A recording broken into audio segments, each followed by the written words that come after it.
Welcome to the Heart of the Wolf. Frick. The Heart of the Wolf podcast. It's really not that difficult. I know. I almost just said media, though. And I'm like, no. Welcome to Heart of the Wolf podcast. I'm your host, Kyle. And Rachel. Gosh, we're terrible at yeah, this it doesn't matter. We'll just go ahead and get to it, and we're doing a little bit different today. This is our first bonus episode. Yeah. We're going to be doing this once a month and just going over our favorite scenes and our favorite descriptions, favorite magic systems of the books we've read for the month. So, yeah, I guess that's all I really have to say about that. Should we do this in order?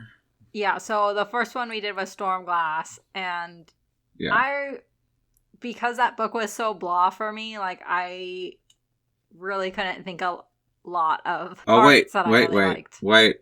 I have something of utmost importance. Oh my god.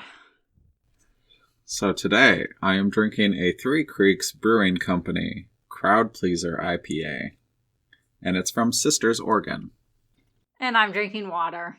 Yes. And yes, I'm going to mention that every time you want to bring up the fact, whatever you're drinking. Anyway, before someone had to talk about their alcohol of choice, Stormglass. I really could not think of any parts or anything that I was that I'd want to highlight or anything. It just wasn't. Okay, well, I mean, I got a few things. Okay. So, I've been thinking about the book, and as I have started the second one to the series, it just kind of refreshed some of the stuff. And I can say that I do really like the suspense that they built up for the creature at the mines. I thought that was done good. I didn't have the climax that I wanted it to have, but I did like the lead up to that point, Yeah, I mean, well, you could pretty much say that about this whole book, though, is it did kind of keep me, it was disappointing because we never reached the climax, but pretty much the whole book, right, did a pretty good job of, getting you on that edge of your seat and going, oh, something's gonna happen. Yeah, it did do that. I do kind of like the little bits we got of some of the magic. I mean, or science. I don't really know. Combo. I liked when she discovered that Quicksilver changes with the weather. Oh yeah. And I just like how excited the characters were. Like, that seemed pretty genuine excitement. Yeah, and that was cool. It felt pretty real. I will say that I did like that part. I like that. And Ness became the technology too. Yeah, and I like that Ness became kind of so obsessed. Seti. Oh, Jesus. It's because I just finished Word of the Void 2. Seti. Yes, I like that Seti became so obsessed with the Stormglass, because even while Fitzroy was gone, right, she was always in there and multiple recordings a day. She was doing science without really knowing what science is, right? I mean, she's recording the time of day that she recorded it, how much it had moved, and then eventually she got even better. And right? the weather. Yeah, because she started doing the weather. The weather of the day. Yeah. So I guess now that you said something and it's coming back to me, but I was thinking about it before and I just couldn't think of anything. I was like, I don't know, it just all felt blah. But yeah, and then her ability to sense the magic of that, when people are using magic, or one of the mysteries. So she could feel it when she went through those doors and stuff. And she sensed the one door that was always closed that only Fitzroy and Mrs. Pullman were allowed to go into. But she could sense there was something behind it, and it seems like that's a unique ability. Yeah. I mean, I definitely liked parts of it. It's a very interesting concept. And I do actually really like the technology, the airships and the floating manors. Like, that's all pretty cool stuff. Yeah. What's not to like about it? Well, and it's something that you've been saying that you've been kind of really tired of, that kind of like medieval-esque fantasy where it's like castles and swords and magic. So it's a nice change of scenery because it's like industrial aged magic, kind of. Yeah, I do like maybe pre-industrial. I'm not sure. Like the mix of the science and the magic. I wish it was explained, but I do like the concept of the two kind of being intertwined. Yeah. Any other scenes that you thought were cool?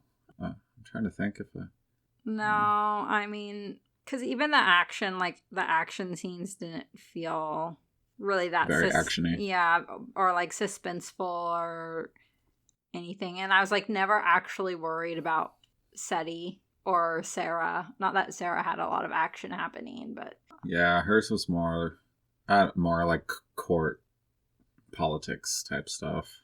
Yeah, I'm hoping that the politics get more interesting in the next books. Because I was reading a book. You haven't read it, so I'm not going to spoil it too much. But that I really... What book is it? Really liked. I believe it's called Baru the Traitor or Baru the... There's like 3 of them, and I've read the first 2. But like it's really heavy into like politics and stuff. I actually think that you would like it. But I remember like when I read it, I got really hooked on like the politics of the world. And it is like a fantasy book, but it's very political fantasy. And it's less like swords and magic and like chopping people's heads off and whatnot. It's all about like the game. It's more Game of Thrones-y. Yeah, Game of Thrones, but before the invasion. Game of Thrones, but like without the heavy violence. Like it's violent, but it's not like we're not gonna get like it's not a red wedding type deal, or like torture and like feeding people their own junk, or like torture and there's no like we get dragons. I can keep going. Yeah, we get it. But yeah, so I think you should read that. But I'm hoping that the politics of the Stormglass series maybe is interesting in a way that it was in this, like, Boru. I'm not entirely sure how you say your name. The Traitor books. I'm still not even sure that's the right name. But I feel like the politics in Stormglass or in the Harbinger series could be really interesting. Yeah, well, we'll find out next book, hopefully. A long silence for me to cut out there. But what was the next one that we did? I don't know. I can pull it up, though. Hang on. I think it was Wizard's First Rule. Was it? That's where I was leaning, too, but I wasn't positive. Hang on, I have it right here, though. So we did... Yeah, Wizard's First Rule. And then Running with the Demon. Yeah, okay. So, favorite scenes from Wizard's First Rule? Oh, I think my favorite scene is actually when Richard tries to decapitate Denna for the first time. Oh, yeah. And she captures his magic, and she's like, "You idiot. Yeah. That was way too easy."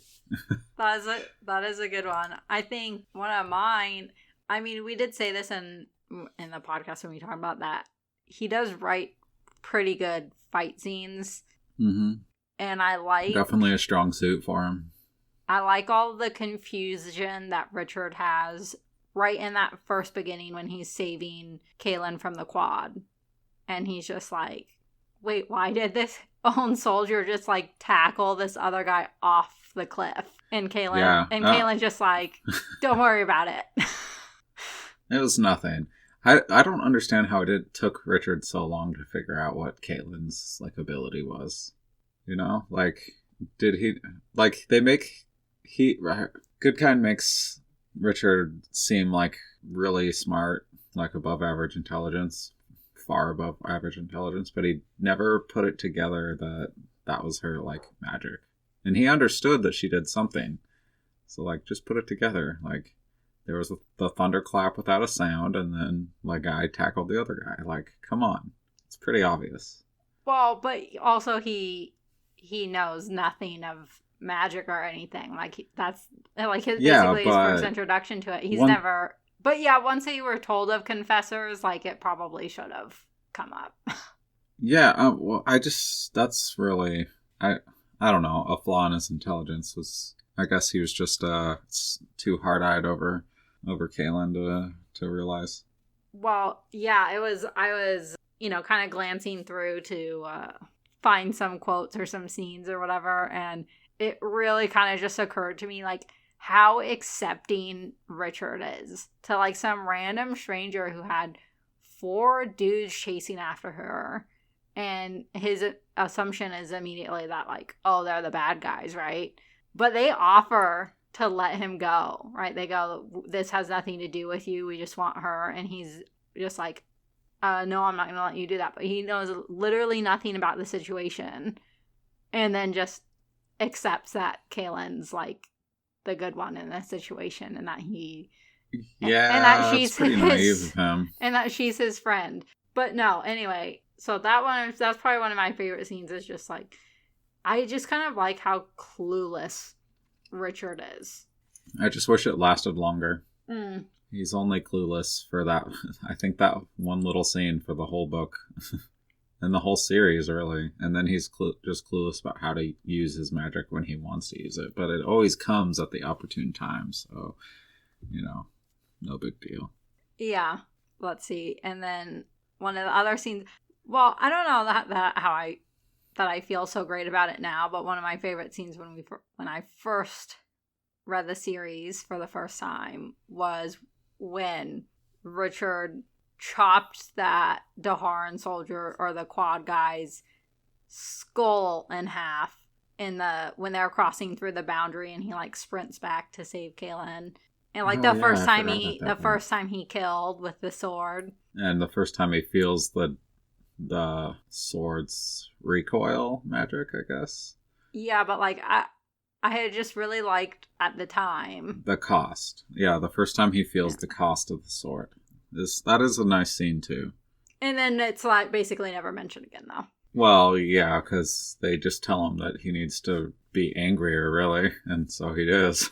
Yeah. What about for you? This whole series is just a guy who has anger issues, taking it out on a bunch of people that are just trying to, they're just trying to work. Yeah. Just trying to live. They're like, I'm just doing my job. And he's just like, F you, die. I want to see a story written from like a quad leader's perspective or something. It's like they're told they're going after this psycho girl that is, the threat to the country, and she's taking over people's minds, and then they're like, okay, that's our job, is to kill this girl because she's been harassing our country. And then they go after her, and then this crazy guy with a sword comes around and starts killing you. Yeah, yeah. Probably Give me a story from the other perspective. I think it'd be interesting. From like Daharan soldier perspective, yeah, they're probably like, there's just this psycho who's like angry all the time killing us. That would be pretty comedic, I think, and definitely not in Terry Goodkind's Toolshed. Wonder if there's a fanfic for that. Probably, dude. There's a fanfic about pretty much everything. If anyone knows of a fanfic about that, send it over my way. Whether it's good or not, that's a different matter. All right, so any other scenes or quotes or anything that you really like? I'm trying to think if there's... Oh, the death of that fairy thing. What is it? Oh, the Wisp. Yeah, the Wisp. The death of the Wisp. That was a sad scene. He's pretty good at writing the sad stuff, I guess, until later books, and then he's pretty good at the action. It's definitely where his strong suits are. Yeah, the Wisp. We didn't mention the Wisp at all when we did our first thing. Yeah, we did. Did we? Yeah, we talked about it when they were going through the barrier. Oh, I don't remember mentioning it, but yeah, the Wisp was... We brought it up briefly, and I think the events from the TV show were getting me confused, because I was like, isn't that how they get through the barrier, It's how the boundary. It's how Kaylin got through the barrier The first time, and then it died because it was weak. Well, because it was too far from its home, right? Yeah. Isn't that why it died? And like too far from the magic, too far from its home. Yeah. And it basically sacrificed itself for the cause. Yeah, that scene was pretty sad. Yeah. They did good with that. And then I think for me too, like most of my favorite scenes in this first one all involve Rachel, and not just because she shares my name. I forgot about her. But like she's just like this little orphan badass. Did we mention her? I don't think we mentioned her in our review. We did mention her, but kind of briefly too as well. Oh yeah, because that wizard gives her the bread loaf with the box of Orden in it. I forgot. Yeah. Yeah, and she's a badass. I mean, like, I really wish instead of Terry Goodkind doing whatever he did with the Omen Machine and Onward, like, I really would have liked a generation hop, and like for Rachel to be because they really made it seem like she was going to be something important in the future, and then it seems like all of her importance was over by like halfway through the series. Yeah, she pops up a little bit kind of throughout. Yeah, but it's never important. But they always make it seem like she's supposed to be someone important later. So it'd be cool if she was like, if they did a generation hop and she was the adult, Richard was older, Kaylin was older, and it was like Rachel and, Richard and Kaylin's son, or something like that. Yeah, but so I really liked all of the Rachel perspective in the book. Like, I think he did pretty good because Terry Goodkind doesn't seem like a guy who really writes great from any perspective that's not Kaylin or Richard's. Yeah. And like to dive into like a little girl, like, because what was she, like 10 or 11, 12, something? Yeah, she's young, that's for sure. And like he did a good job. He did do a good job he did a great job at her perspective. So I just wish there was more of it. Yeah, and now that I'm thinking about it, I'm going like, man, I wish there was more of that. Someone should bring it up to him, because I mean, I think I would read a book that was set a little bit in the future with Rachel as the main character. Yeah, he's gone way too far off He's gone way too far off the deep end. I think he forgot all about Rachel, honestly.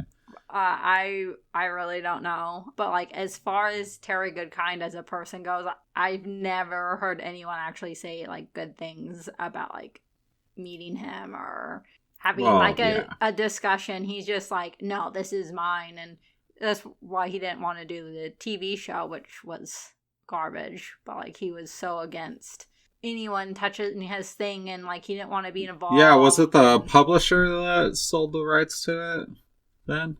Yeah. Since he seemed to be against it from the beginning, so it had to have been the publisher who's like, you can use this. Yeah, he was 100% against it, and I'm pretty sure that he was offered to like help with, to be a part of it, and he basically said that books that become TV or movies are sellouts and garbage, and then of course, like, here he is, I assume, selling out or he just like straight up forgot how to write for starting with the Omen Machine. He just sold out to a different entity, Yeah. So no, but like he did some really good things, especially in the first book. Later, it gets worse, but it's a little disappointing, honestly. Especially since we did really like the books when we first read them, and when we were growing up.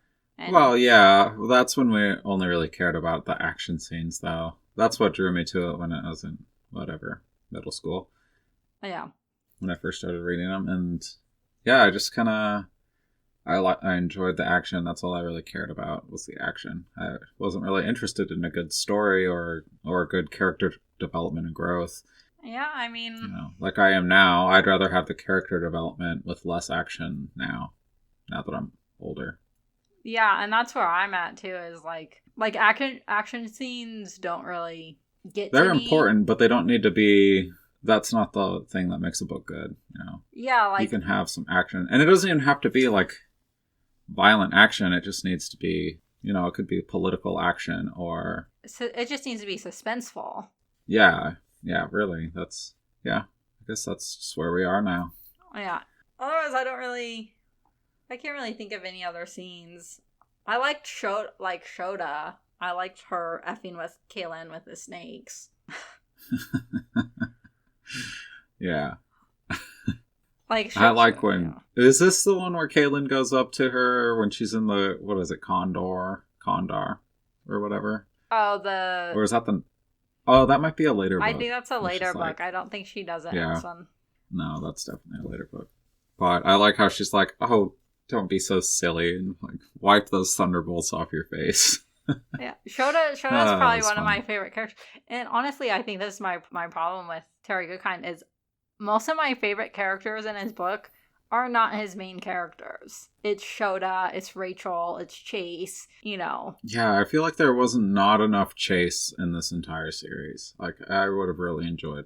Like, really, if you think about it, Chase is more of the warrior. He should be the one, like, there with Richard, teaching Richard the sword, and, like, he could have been there as, like, the mentor figure, like the fighting mentor figure, where Zed could be the magical mentor. And really, they both should have come along for the entire story. Through the whole series, I feel like they would have benefited. It would have just been better writing, I think. Instead of having Richard be this basically god character. Yeah. Well, it would have just made him seem more human to have like mentors around to talk to him. Yeah, so like I said, I think most of my problem with the Terry Goodkind books is all of the characters I wanted to see more of were side characters and showed up in blips, right? Like, or died. Yeah, like Temple of Winds that we'll talk about when we get to Temple of Wind, but like Temple of Wind had that really killed off like one of my favorite characters in like the saddest effing way. Yeah. That was I mean that scene made me cry, I think, for the first time I read it. Yeah, I mean, we'll get to it. That was a good scene. In my rereads, of it, it pretty much always makes me cry. But no, yeah, it makes me cry less so these days. I'll still tear up, but like I've seen authors do it way better now. So yeah, that's true. But yeah, that's kind of just my point, though. Is more those characters, the one that he killed, I preferred them over Richard and Kaylin. Like, I wanted to see more of them. Yeah. And it really, like, I wish there was more from, Berdine's perspective? Yeah, Berdine. She does all of this. She does more book work than any other character, I feel. Well, like, honestly, all of the Mord Sith, like, I wish we had seen more than just... Yeah, the only one that we ever really focused on. Briefly, we had, the 4 and Temple of Winds, I think. But after that, it was only Kara or Kara or however you want to say her name. But yeah, so like all the side characters are just so much better to me than Richard and Kaylin. But maybe that's just me. I don't know. Or just us. Yeah. Well, they're just a lot of his side characters feel way more human. And Richard he doesn't feel real. He's like, he's like a demigod type character. Larger than life type character. It's very Hercules type character, Yeah. Where nothing's stronger than him. Nothing's better than him. He's a very Superman character. Oh, that's where we want more of a Spider-Man character. You know how many fights Spider-Man loses throughout the comic book career? He loses probably like 60 to 70% of the fights he gets in. And then and that's what makes him like a great hero, is because he just... Bro, Superman died. Okay. Gosh, let's not even... Did he, though? Not really. Or did he come right back? No, he just got put in a mini coma. Okay. But no, yeah, so side characters, yeah, I'm with... They do feel more real. But maybe they feel more real because he doesn't spend so much time on them. Like, maybe he just doesn't... He doesn't know how to focus on someone and then make them feel real. Because, like... Yeah. That might be it. Because, like, the later books, the Nikki Chronicles, like, I really liked Nikki in the original 12 books or whatever it was. and I read the Nikki Chronicles and is like a totally different person who had like zero flaws all of a sudden. Well, yeah, he just likes to give whoever the focus of the story on God powers. All right, moving on though. We talk about Terry Goodkind enough, honestly. Yeah, we do. Okay, so should we go to Running with the Demon now? Running with the Demon, yes. There's a lot of good scenes in this book, I thought. I liked a lot of them. We can go right to the very end and talk about the fight with the demon where Wraith shows up. I thought that was written really suspensefully and great. That was a really good scene. I remember the first time I read it, since I've been doing the reread of it, but when I first read it, I do remember actually being surprised there. You know, where I was like, oh shit, I did not see Wraith killing the demon. Like, I didn't see that whole thing coming. Yeah, that did surprise me too. Like, I didn't see it coming my first read through also. And I think that's why it's such a powerful scene. Like, it's done really well. I mean, while it's definitely a scene that's been done before, he just did it really well. No, so yeah. It made it good. Total agreement. I did really like that. I liked that it felt that, like, Nest was, like, in actual trouble, you know? Yeah. Even if, like, subconsciously, like, you're reading, you know, about the main character and you know it's a trilogy, and so you're assuming, like, oh, well, she's probably gonna be okay no matter what. But it's, like, it did well to kind of make you forget that she's the main character and that she's probably gonna survive. Or not turn evil or whatever. I don't know, Terry Brooks, I almost said Goodkind. Terry Brooks just did, I think, really well. I just think he's a decent writer, besides the bullet point descriptions of physical descriptions. Yeah, those are typically just in the beginning, though. Once you get past them, I feel like it just takes him a little while to get going in the writing process. Yeah.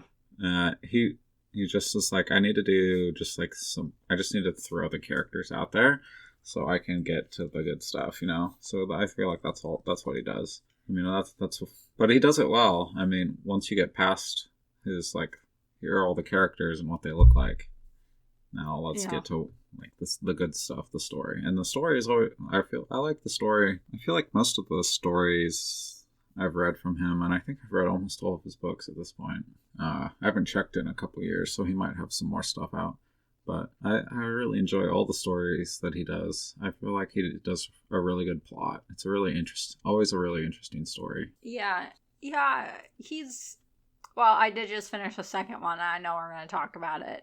But I felt like the second one was definitely not as good as the first one. But I did make a note when I was reading that he does do the physical description bullet point thing almost immediately at the start of the second one. So yeah, I'm trying to remember the second one. It's been a while. I'm gonna have to do a quick reread before we talk about it, I think.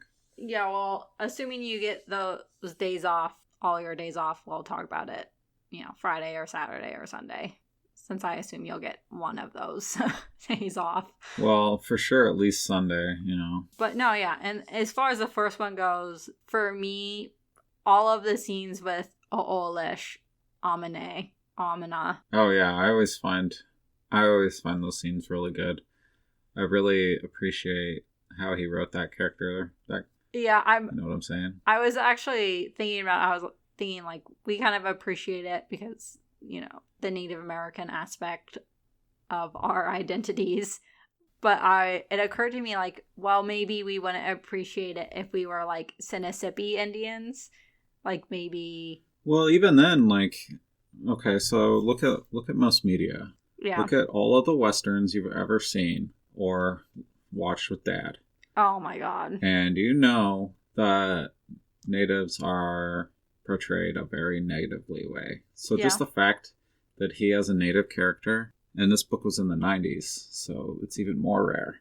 The fact that he showed a native character in a good light that's good.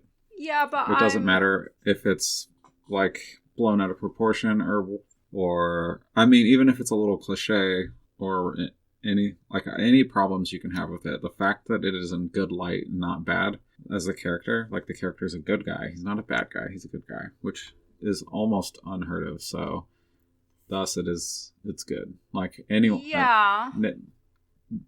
everyone will appreciate it. Like all natives will appreciate but that, like that fact alone. Yes, maybe, but I feel like maybe like a Sinisippi Indian native might be more conflicted because like I don't know anything about Sinisippi actual culture, and maybe like he just picked that and he put a bunch of bullshit on it, and maybe the Sinisippi like look at that and go like, what the F, like that's not us at all. Look at though. Even if it's wrong, they're painted in good light. They'll appreciate it because I don't seriously, know. I've done so much research on Native Americans in the media, and there is like the amount of negatives. Like they're always drunks. They're always violent. They're always quote unquote savage. So the fact that this character is not, I guarantee you, they appreciate it. I'm not saying they don't appreciate it. I'm just saying that like if this guy was a Hashiman or whatever, and I'm reading it, I would appreciate it. I'm not saying you don't appreciate it. I'm just saying like I might read it and I might be a little annoyed that Terry Brooks took a bunch of like Native American cliches like the dancing with spirits and whatever. Like maybe I'm annoyed because maybe my tribe didn't do that, and I'm annoyed that he picked my tribe, the Hashiman, but didn't bother to research further. That's kind of my point. Like I'm not saying that I wouldn't be happy to one that he even knew my tribe existed, because most people don't, right? Or our tribe. Yeah. Yeah, but at the same time, no one knows our tribe exists. But at the same time, I might kind of look at it and be like, well, like we didn't do any of that, and he clearly didn't like research or like. Well, and granted, maybe I still think they would be fine with it because he's not in their. You know, a lot of authors like to write natives in the apparel, their regalia, and that's the whole character is them in the regalia. When really you only really wear that for special things, you know. Yeah. They're it's either thrown way back into the times where they just always make him seem savage and. Yeah, like I said, I don't think it's necessarily that it's not like appreciated that like a Native American portrayed in a good light. I'm just saying that like maybe there's a little bit of like it's a little annoying that he didn't, and I don't know, like maybe he did, maybe that whole scene is very accurate to Sinisippi Native tribes. I have no idea, but that's kind of my point. Well, we can maybe do some research and look it up. All right, we could do some research and then get back to it, I guess. But, we'll make a blip of it. Let's see how accurate he was with the culture. Yeah, we can mention it. I think I want to have faith that he did the research. I mean, it seems like he did a little bit because, like, the mounds and he clearly did a little bit. But I'm just, but we also have to remember it is a fantasy book. Yeah. So he, all fantasy writers take other cultures and exaggerate them or they change them. And that's not, they're not trying to be offensive when they do that. They're just trying to exaggerate the things that can make conflict. And so, because conflict is what makes a story. So it's just, like I said, I just wonder, one, either how accurate it is to the Sinisippi and how the Sinisippi might feel about it, or if it's completely made up. Like, obviously, like, actually dancing with the spirits. And the other thing that I wonder about, too, is if this is a real thing. Like, if the dance is, like, a traditional thing that they do to commune with their ancestors. A lot of tribes have, like, very sacred, closed-off ceremonies that they wouldn't want people to like broadcast to the world. So that would be my other question, would be, is this a sacred thing? If it's accurate, like this type of ceremony, then is it like funeral, like death rites, and maybe not something to be put into a book, a fantasy book. I'm going to assume that he made that part up, honestly. It might be something that they do, but I think that's probably made up because, I mean, just because tribes are typically more protective of their rights and rituals, they, especially, you know, from the damage of that white people have done to them. Yeah. So it's something they kind of guard, and they don't like sharing it out with anyone. So I don't think that, you know, he probably could find very basic stuff about it. And so he probably had to, you know, make up a lot. Yeah, That's my like I said, guess. those were just kind of like my thoughts of that is one, like, how accurate is Oolish to the actual Sinisippi in which he's based off of, and then like how the descendants of the Sinisippi feel or would feel, assuming any of them have even read Terry Brooks, or if Terry Brooks consulted any of them, right? Like to be like, hey, I want to do a Native American based off like your people. Like, I don't know. I mean, he probably didn't consult with them. Just, I don't know. That just doesn't seem. That seems like a lot of extra work when you're writing the story. A fantasy, and the whole point of, a fantasy book. Yeah, it's just a made up story. You know, it's not. It's a fantasy story. So you know, it's basically his job to make it up. You know, to fit the story. No, yeah, and I totally get that. It was just something that I was kind of thinking about. Well, when I was reading the second one, and I was like, oh, I wonder how the Sinisippi feel about this, if they even know about it. I'm gonna assume they don't know about it. Plus, it's a really old book now, and I'm sure anyone that does know about it doesn't remember or think about it. Unless you're a Sinisippi and you hear this and decide to tell us, please do. That's, I mean, how many Sinisippi are there? We're on Discord, so just hit us up and tell us. Any other scenes you want to talk about for this book? No, I mean, he does pretty much a good job throughout the whole thing, besides the physical description, bullet points. I like the way that he put John Ross's dreams kind of in throughout to like give us little hints, right, about the future. Yeah, the future. Potential future. Yeah, and that you find out, of course, that Nest in like his latest or one of his last future dreams, you find out that Nest is, if John Ross fails, becomes like a super powerful demon who takes over the world, basically. So yeah. I thought all of that was nice. It's a really foreboding scene. Yeah, I liked it. I can't wait until we get to the third book of this trilogy, because I really loved what is it called? The Glyph? Or gosh, now I'm drawing a blank. The angel and the fire, the angel fire. The East Angel Fire. What is it called? Angel Fire East, I think. Well, the magical creature in that one. Oh, yeah. You know which one I'm talking about? I really liked that creature. That was just a really interesting. That was a good story. I liked that. I liked the third one a lot.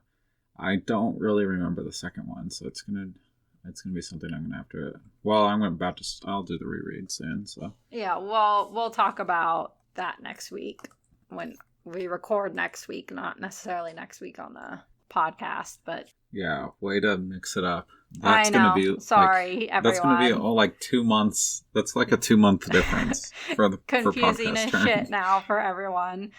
Yeah, so this will be our 4th episode. Yes, which is our first month, and then we have the 3 recorded for the coming month, but we're gonna have another bonus episode on the last week of the month again, and then the following week is when we're gonna get into that. So it's like 5 weeks away from when we talk about the next book. Sorry. Yeah, I mean, maybe we should. I kind of like our sporadic, all over the place, different book series type thing, but I wonder if like the listeners would rather have us read like a series all the way through. Well, we can ask them. Discord us. We'll probably end up doing, again, we're talking like 5 weeks from now, Word in the Void 2, and then probably Word in the Void 3 that fall like week 1 those and then week probably 2. be pretty close together. Yeah. And Yeah, that's what I'm thinking if too. that's So- preferred. Honestly, the reason that we're mostly doing it this way is because we don't want to talk about... Because we don't want 14 negative reviews Yes, about Terry Goodkind exactly. before we get to any positive reviews. Yeah. And then like for Wheel of Time, the reason that we're not doing that is because it is taking me a while to read them. It's like and there's only so much room for positive reviews too. Again, there's like 15 positive reviews right there. Well, I don't know or about mostly that. positive For by me. me. For me, a little bit more mixed because the first 2 are not necessarily my favorite. I'm curious if you'll like The Circus. A lot of Yeah. people don't like The Circus in the Wheel of Time books, but I always really liked the circus scenes, honestly. I thought they were fun. They were a nice break. You'll see. But yeah, so that wasn't really a spoiler, but...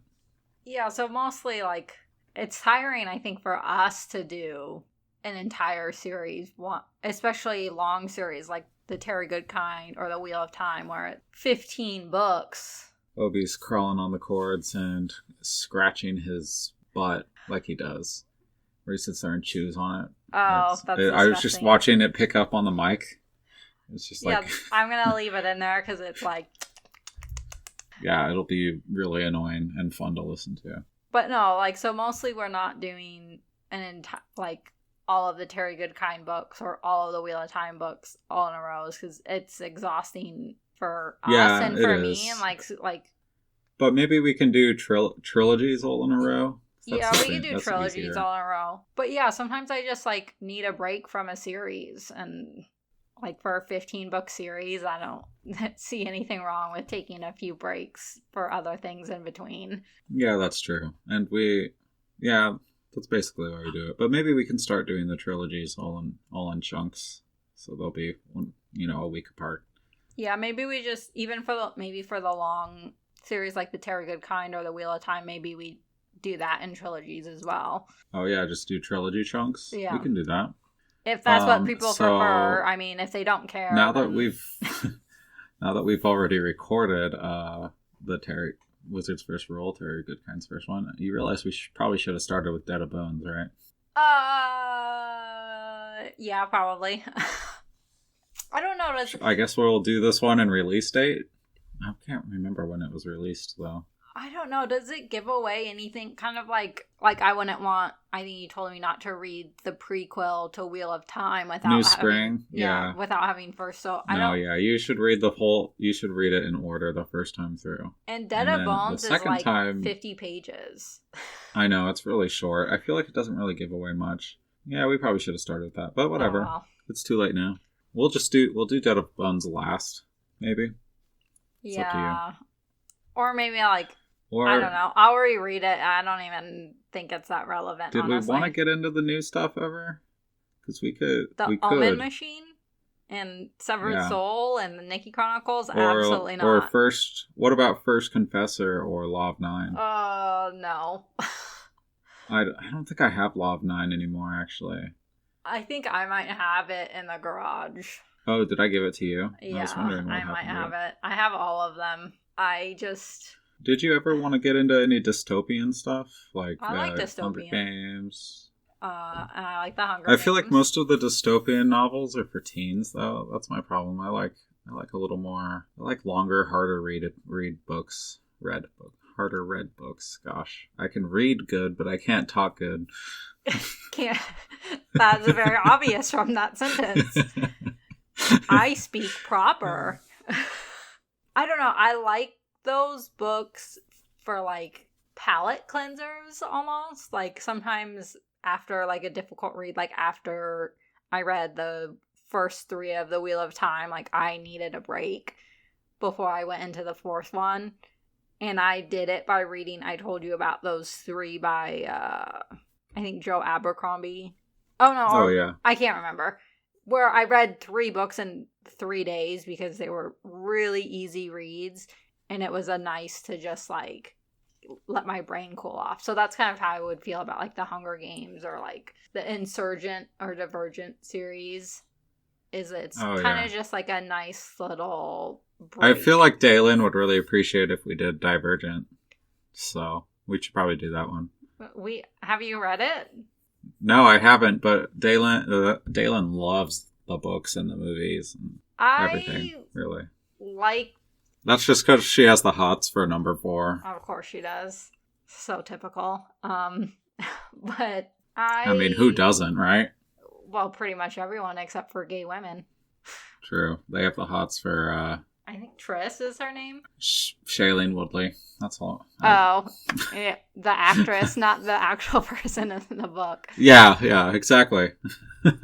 No, I don't think that you would like them. I think I mean, they're just I get that they're okay. teen books. I know they're teen books, so Well, they're young It'll adult be- technically, but yeah. they're teen. I always see them in the teen section at Barnes & Noble, and that's where I base all of my everything out. Oh, I Oh, could see yeah. Divergent being in the teen section. The Hunger Games probably Yeah. shouldn't be in the teen section though. Well, I mean, really the difference between teen and young adult or teen and adult, is really the descriptions of what's happening. So the same things can be happening, but in one that makes it an adult book is like Terry Goodkind, where bones are shattering, blood is splurting everywhere, gore.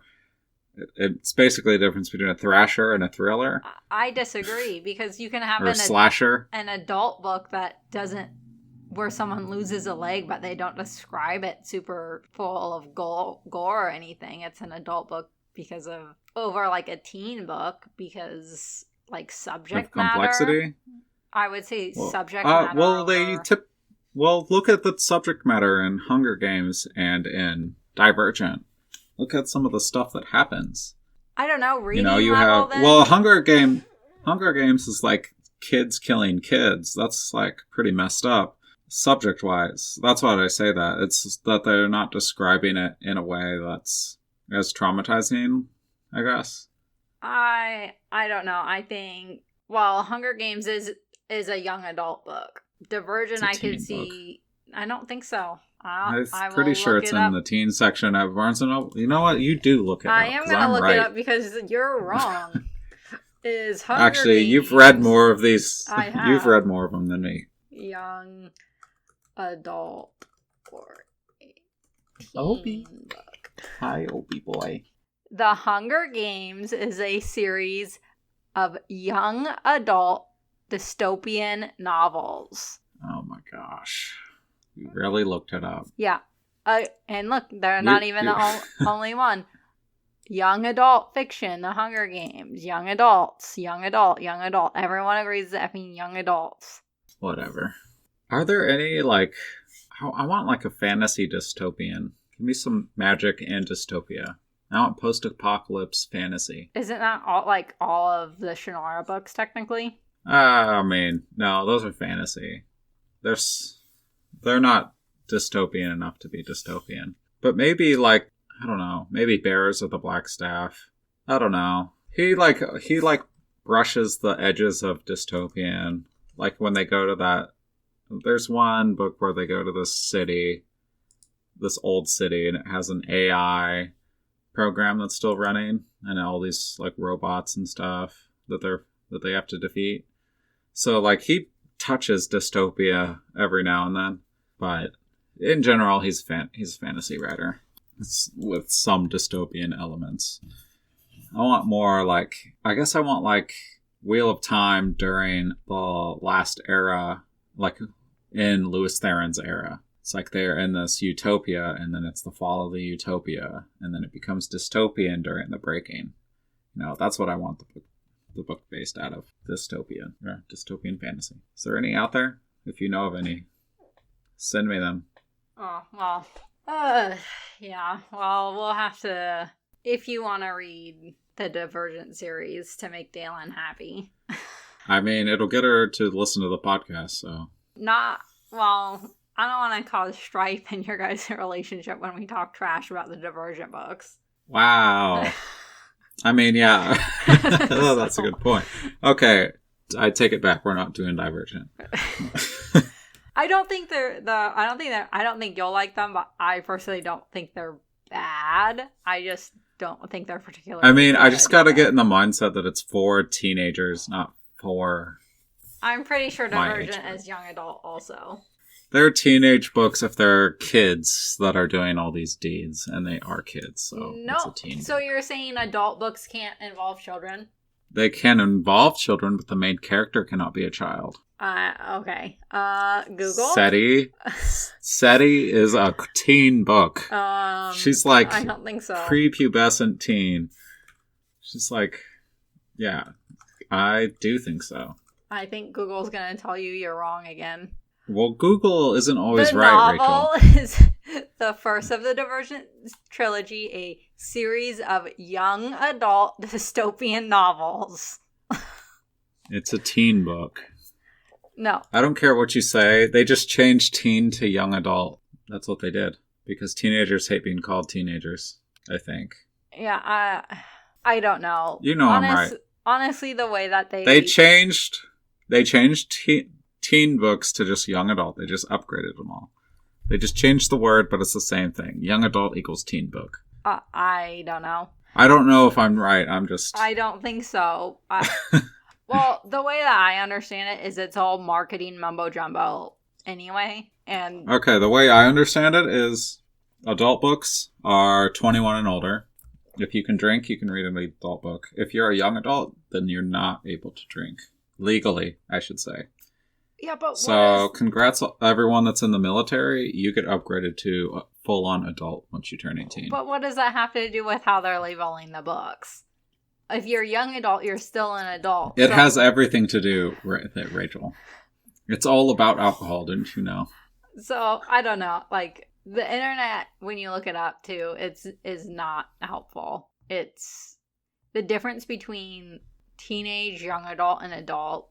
Like, some people will say it's like the age of the protagonist, which is stupid because you can have an adult book that features children as the protagonist. They're rarer, but they do exist, just like you could have... I don't think they exist.